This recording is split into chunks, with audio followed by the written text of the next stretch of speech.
Good morning mga kalapatids. Tanghali na pala. 11:14 na. Abangan na nga ng ibon sa BBCM. Fourth lap derby. Ilagan, Isabela. Yan. Paratingan na nga ng mga ibon. May mga nagpauwi na sa bandang Bulacan. May mga nagdatingan na. May nakapagpaklak na. Bandang Bulacan, ang bibilis ng ibon. Nasa 1,380 plus yung mga speed. Grabe yung mga ibon na yun. Tailwind nga ngayon. Tailwind tayo ngayon. Kaya expect natin na yung mga ibon mabibilis. Matataas ang speed. Sana yung atin din, tumaas din yung speed. Makasabay din yung atin, yung mga ibon natin. Magkakaalaman nga dito kasi bandang kanan to. 1, 2, 3 na lap, puro kaliwa. Ito, fourth lap derby, puro kanan naman to. 4th, 5th, 6th lap. Yan, puro kanan na to. Tapos sa 5th lap, doon magkakaalaman na yan, Apari. Nasa 100 plus kilometer ang lalaktawin ng mga ibon mula Ilagan, Isabela hanggang Apari. 100 plus kilometer. Nag-aabang na nga tayo ng mga ibon natin. Abang-abangan natin sila.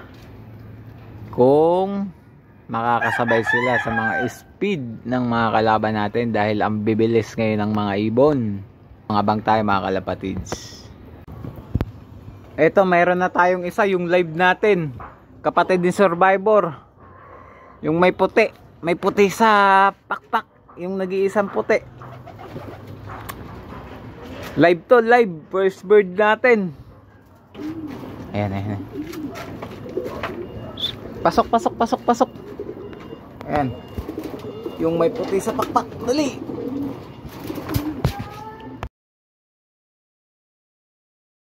Ito, meron na tayo isa. Ayan. Yung may paningit na puti. Ang speed niya 1176. First bird natin. Ilagan, Isabela. Ayan, kapatid ni Survivor yan. Dugyad. Naantay pa natin si Tokmol. Tsaka yung mga kasama niya. 4 points na siya. Buti hindi tumukod. Ito naman yung anak ni Survivor, talagang nagloloko siya. Doon bumababa sa kabila, oh. Umiinom doon. Ayan, pangalawang ibon natin. Ayan, second bird natin. Anak naman ni Survivor. Kanina yung kapatid ni Survivor, ngayon naman anak niya naman. Ayan, dalawang ibon natin. Fourth lap derby. Ilagan, Isabela. Mabilis sana ang speed nito. Ang problema, sa iba umuuwi, sa iba dumadapo pag ano. Natuto siyang uminom dun sa may alulod ng kapitbahay. Takti na yan, tumatambay dun. Sayang yung oras. Naka 1-2 sana to, naka 1-2 ng speed. Ang problema, umaano sa kapitbahay, natuto siyang ano, doon siya tumutuloy, nagkaroon siya ng ano, tambayan. Bali ang naging speed niya na lang nasa 1140 plus.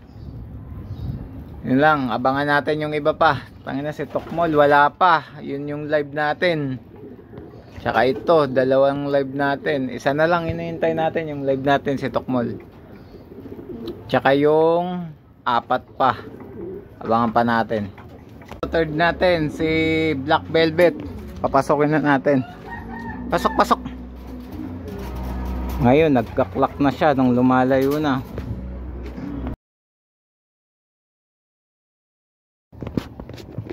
Ayan, meron pa tayong dumating, isang ibon. Galing Ilagan, Isabela, alas 4 na umuwi. Ayan. Hindi ko na nakikita yung pula nung paa niya. Puro kulay itim na. Ayan, good morning mga kalapatids. Second day, Ilagan, Isabela. Ayan, umuwi pa si Tokmol. Tsaka yung isang red bar. Ito. Bali, ang kulang na lang natin, si red check lang ang kulang natin. Sayang to si Tokmol, oh. Live pa naman to. Ganun talaga. Wala tayong magagawa pag hindi kaya ng ibon.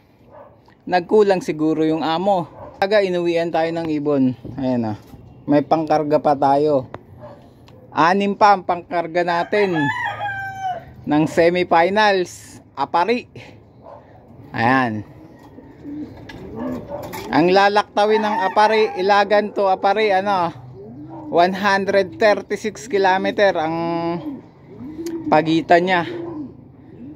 Tapos ang total distance niya mula dito sa loft hanggang Apari, 407 dito sa atin, sa loft natin.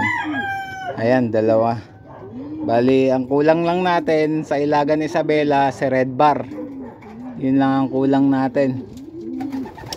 Talagang hindi niya nakinaya kasi tis talaga yung nun pakpak nun. Kahit sa loft line nahihirapan na. Kaya yun lang mga kalapatids, happy flying.